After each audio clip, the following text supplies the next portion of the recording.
let you in on a little secret, bro. Caring is cool. Caring about something is cool. And this is a big contradiction from what we were taught growing up and what we are used to believing. Because this happened to me, bro. I'm not gonna lie. Back in high school and like middle school and stuff, I thought that being cool was about not caring about stuff, not showing that you care, not being vulnerable, right? That's what being cool is in school. And so even though I had things that I cared about, like I wanted to make the basketball team, for example, in middle school and in high school, and I never made it, bro. I never made the basketball team, truthfully, because I never put in the work. But I didn't realize until later on, when I had reflected back on this time period in my life, when I had realized that the reason I didn't put in that work was because I didn't believe that I could achieve it. Okay, like this is a really deep-seated thing, like that was in me. Like I didn't think that I could achieve stuff, and so I didn't even want to put in the effort. I didn't want to act like I cared and actually put in the effort and actually ask somebody to give me a trainer and actually train me and stuff. I didn't want to actually seem like I cared and then fail. I was scared of failure. That's why I didn't put in the work to go play basketball, to go achieve my goal. And same thing with football, bro. When I got to high school, I wanted to play football, but I never actually played it. Why? Because I didn't actually know the rules, first of all. I didn't know the rules to playing football. I didn't really have much faith in my catching abilities and my athletic abilities, because this was a time that I was still overweight and I still wasn't athletic and stuff. And so I didn't think that I would be good at it, even though I wanted to try it. I wanted to play, and realistically, like in high school, they let any damn body on the team. And so I really could have made that bitch, but I just didn't want to embarrass myself. I thought that I would be bad, but this was all subconscious, by the way. Like I didn't think this on the top of my mind. I just made up excuses in the time. You know, I just said whatever. Oh, I don't really care. I don't really want to play any football. Like I just said I didn't care, but really I did care, but it was just that I was insecure and I thought that I actually couldn't achieve something even if I put in the work. And so that was like a big mental hurdle that I had to get over, bro. And I realized that saying you don't care is a self-defense mechanism, bro, because you're acting like you don't care to protect yourself from embarrassment, because it looks confident. Like when you don't care about something, when you have the choice and you have the wherewithal to not care about something, it seems like confidence, especially in middle school and high school and stuff, because a lot of people don't really know what they do and do not want.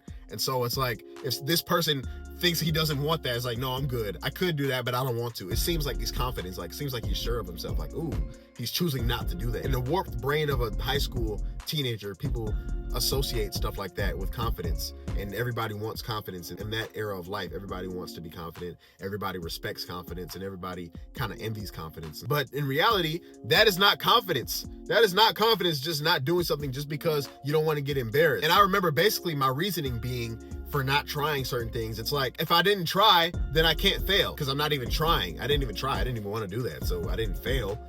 You know, I didn't make the basketball team because I didn't try, because I didn't care. That's why I didn't make the basketball team, not because I cared and then didn't make it even though I cared, right? Because that looks a lot worse in high school and middle school. It's hard to recover from that, at least in my brain it was. Trying to do something that you care about and then failing at it, that looks a lot worse in the mind of a high schooler than not caring about it at all and still not doing it. And so it's not the fact that I wasn't trying is the reason that I failed. No, you failed because you didn't try.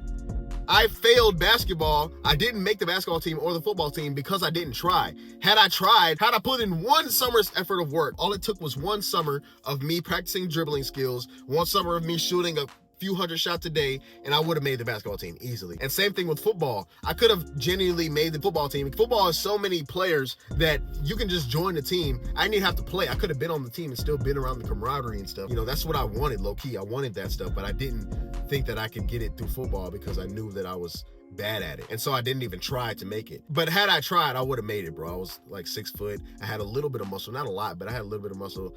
And like there were dudes that were way more uncoordinated than me that were on the team. But they tried. They actually went to try out and they actually made it. And I didn't because I was scared. So what does that say? And so that's what made me realize, bro, that trying to be cool and trying to act like you don't care is not actually cool.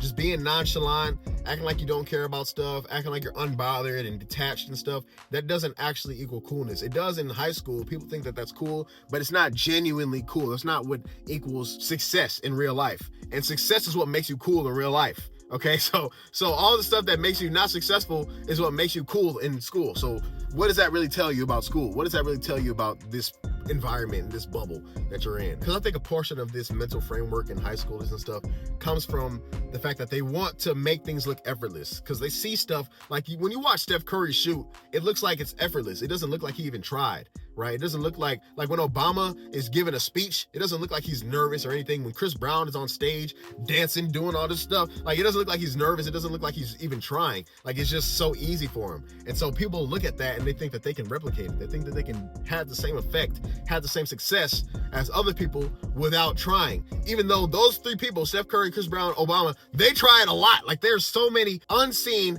thousands and thousands of hours of work that went into that final product of them actually being able to perform like that and making it look effortless. But a kid doesn't know that, right? A kid in high school doesn't know that. He just thinks that, oh, it's just easy for him.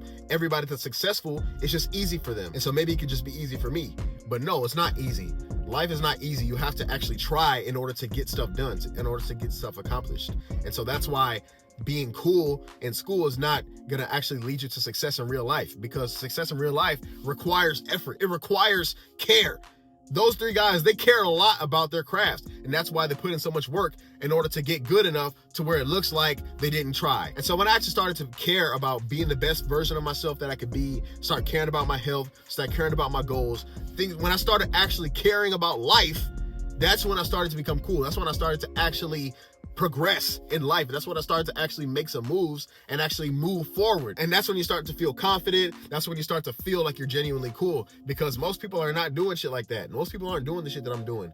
Okay. And so that's what makes you cool. Being cool is doing things that other people are not willing to do, doing things that people are scared of doing, pushing past fear, leveling up mentally, leveling up your life, trying and failing, like falling on your ass, getting punched in the mouth, and getting back up and trying again. That's what makes somebody cool, because that's what builds resilience, and that's what leads to success. Success is cool.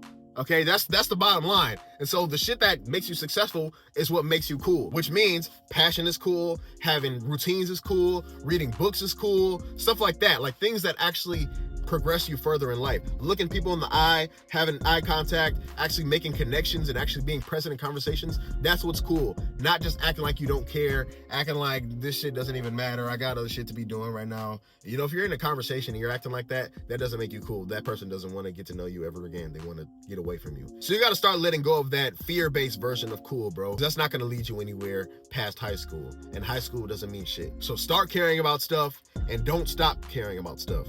And that's going to be the end of my video, bro. I hope you guys enjoyed. Make sure you like, subscribe, and I'll see you in the next video. Comment down below which one to see next. Peace!